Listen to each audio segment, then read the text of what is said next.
What's going on, guys? It's Greg here, aka NYPrepper. It is Tuesday, December 5th, 2023, and I have some breaking news to share with you guys. Right now, it is 2:34 p.m. Eastern Time here in the United States, and we have some major breaking news coming in from the Middle East and from Venezuela and Guyana and Ukraine. So I want to give you guys the latest information that I have. Right now, we currently have a U.S. nuclear bomber flying over the Midwest and two nuclear war command and control planes. So, what you're looking at here is the flight path of a B-52.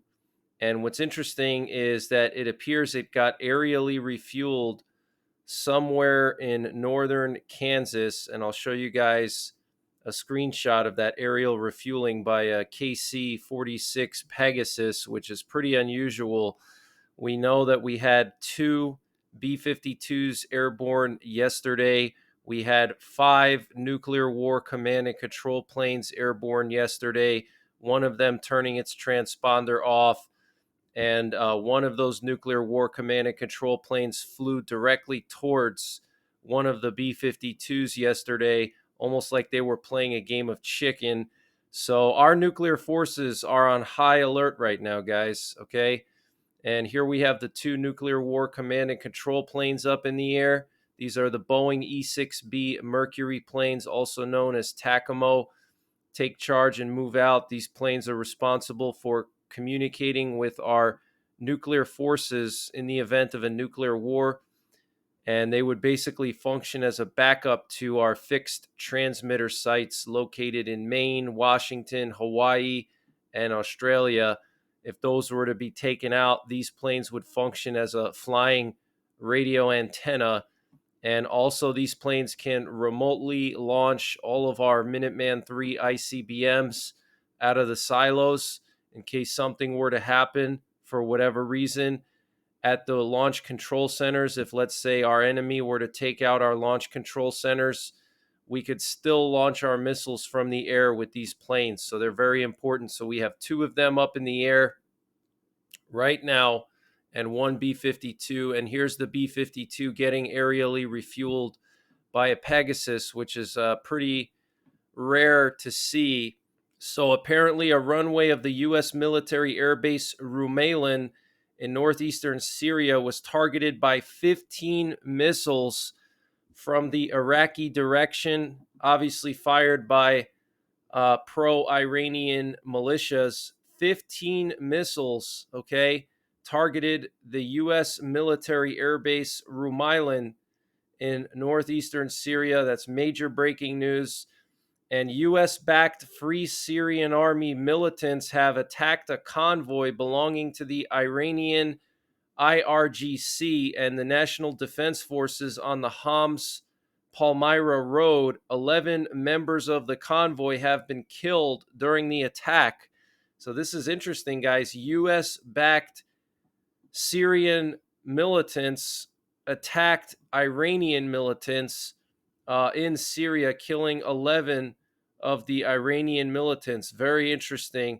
Actually, these were the IRGC, Islamic Revolutionary Guard Corps, which is basically a part of the Iranian military. So that's pretty interesting.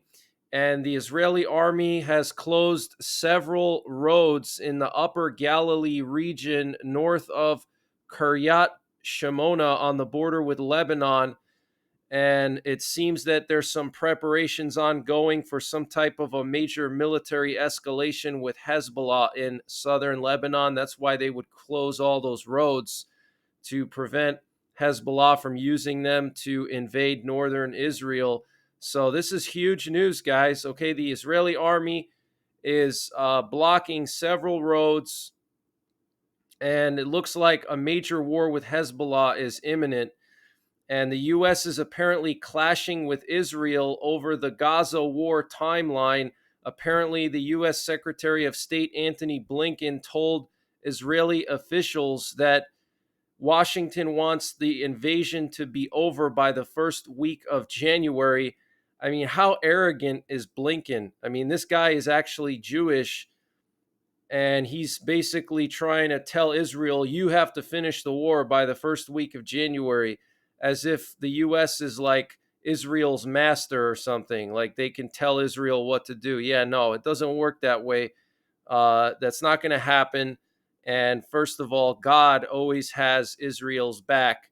So regardless what Blinken or Biden or anybody else says, Israel's going to do what they need to do. And the Iranian president Raisi is going to Moscow this week on December the 2nd. That's on Thursday, to meet with Putin. That is huge news, guys. The Iranian president is going to be meeting with Putin this Thursday. The New York Times has reported that Putin will be visiting Saudi Arabia and the United Arab Emirates tomorrow, and an agreement was signed between Israel and the United Arab Emirates to establish a land corridor between the port of Dubai and the port of Haifa in order to circumvent Yemen's threat to close shipping lanes. And I haven't heard any updates on those mysterious explosions last night in Yemen.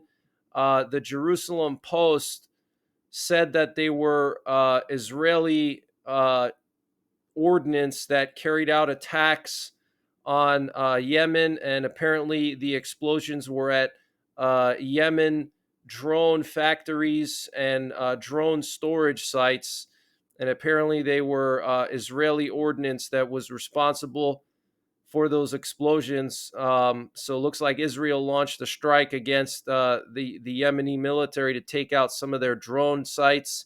So this way they can't launch drones at Israeli ships. So I haven't heard any other news, though, besides that. And what's very interesting is there were two earthquakes this morning off the coast of Yemen. There was a 4.9 and a 4.7 magnitude earthquake off the coast of Yemen in the Gulf of Aden. Here you can see where the epicenter was.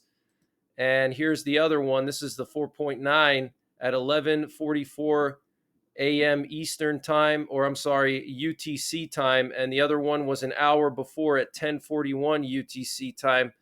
So that was like very early in the morning here in the East. But this is crazy, guys. Massive earthquakes off the coast of Yemen. I don't know what to make of this. Is this the wrath of God?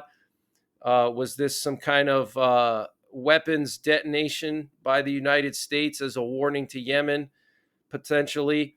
The Macron administration, Emmanuel Macron of France, has sent a delegation to Israel to prevent an all-out war between Israel and the Lebanese Hezbollah. Talks will take place later this week in a last-ditch effort due to the increased hostilities in northern Israel and southern Lebanon since October. Officials from Tel Aviv stated that they are willing for negotiations, but the time is limited, which indicates that a military operation in southern Lebanon can happen but must be avoided.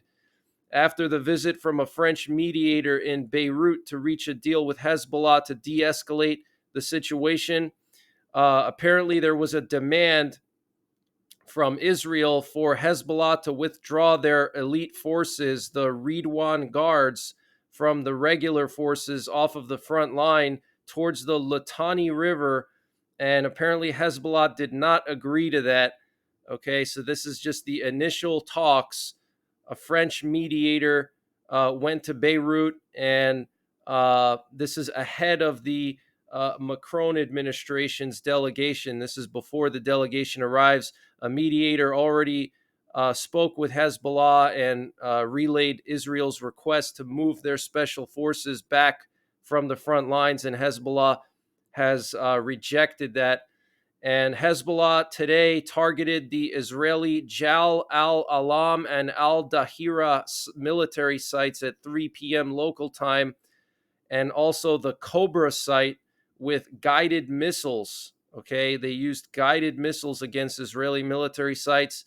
And this update was sponsored by My Patriot Supply.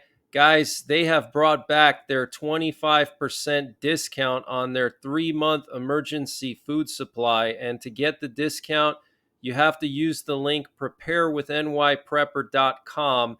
And the link is in the description below this video. And this 3-month emergency food supply has a 25-year shelf life, and it's all contained within 6 rugged, watertight buckets. So it doesn't take up a lot of space. Pretty much anyone can find the space in their home to fit 6 buckets, and it'll cover you for 3 months.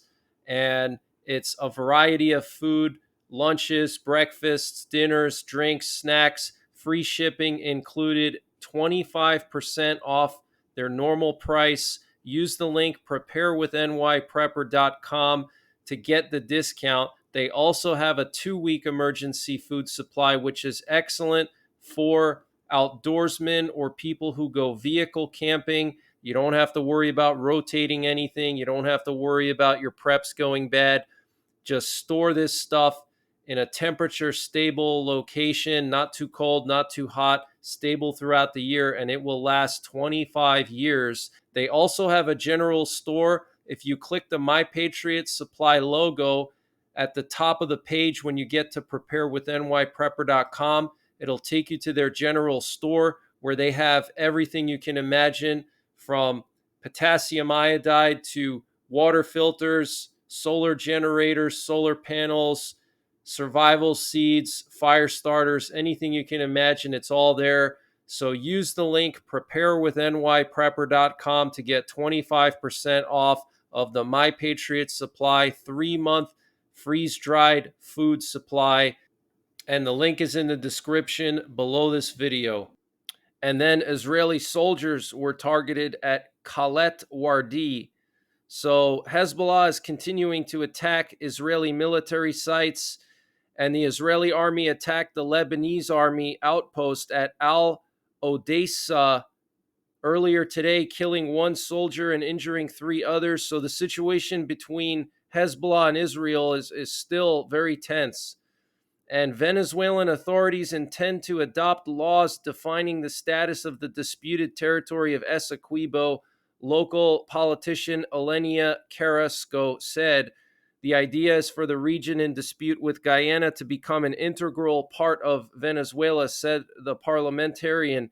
So politicians in Venezuela are already calling for an annexation, basically a legal adoption of this territory, making it part of Venezuela. Okay, they want to vote on making this some kind of a annexation. And Guyana announced it will turn to Cuba for mediation. And there's more and more evidence coming out that the Venezuelan army was forcing indigenous people in Venezuela to vote at gunpoint. And here we have a video coming out of Venezuela showing the Venezuelan military creating roads to go into Guyana, because that whole section of Western Guyana and Eastern Venezuela is nothing but jungle. There's no roads anywhere. So the Venezuelan military is now trying to build roads so they can move their heavy equipment across the border into Guyana. And apparently the Venezuelan military has transported indigenous people from Venezuela to Essequibo in Guyana, and then recorded videos of them saying that Essequibo is ours, basically like a propaganda film. Here's one of them. Okay, so these are apparently indigenous Venezuelans, and they were moved into the Essequibo region, and they filmed this video. These are Venezuelan military officers, and this is basically a propaganda video. Okay, so it looks like Venezuela is going to invade Guyana very soon. Okay, and notice the timing of all this stuff. Okay, everything is happening all at once. They're trying to spread the U.S. military and NATO thin around the world. And Russia says Crimea came under attack last night with at least 40 Ukrainian drones attacking various targets across Crimea. That's insane. And Ukraine's defense minister Rustem Umerov says that Belgium has agreed to send F-16s to Ukraine in 2025. And apparently Russians are deploying more troops to Bakhmut. And Russia and Iran, in a joint declaration, stated that any country that caused losses to Russia or Iran due to sanctions will be responsible for such losses and will have to compensate Russia and Iran for those losses. And Emmanuel Macron invited the Hungarian Prime Minister to Paris to discuss a possible compromise on Ukraine's EU membership. This was reported by Politico.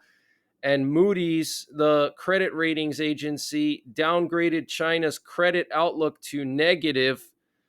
And what's interesting about the October 7th Hamas attack on Israel is that it happened on Putin's birthday. And also at the same time, the gas and telecom cables connecting Estonia to Finland and Sweden were cut. So, very interesting timing. Was that a gift to Putin? I personally think it was. I also think Putin probably paid Hamas to do this. And I think he's also paying Venezuela now to attack Guyana.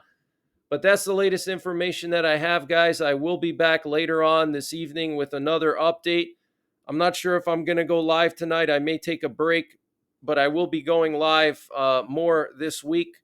So take care, God bless, and don't forget the 3 Ps: prepare, practice, and persevere.